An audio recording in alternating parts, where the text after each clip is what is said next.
Bagerhat customs excise ও VAT অফিসে রাতভর অসামাজিক কার্যকলাপের অভিযোগে নারীসহ ৩ জনকে গ্রেফতার করেছে পুলিশ।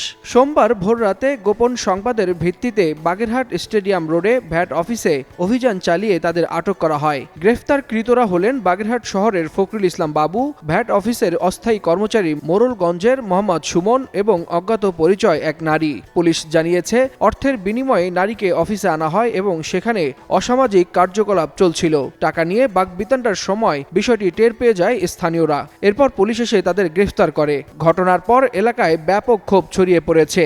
স্থানীয়রা সরকারি প্রতিষ্ঠানে এমন কর্মকাণ্ডের নিন্দা জানিয়ে দ্রুত বিচারের দাবি জানিয়েছেন। এ বিষয়ে বাগেরহাট সদর মডেল থানার ওসি মাহমুদুল হাসান জানান, গ্রেফতারকৃতদের বিরুদ্ধে আইনি ব্যবস্থা নিয়ে আদালতে পাঠানো হয়েছে।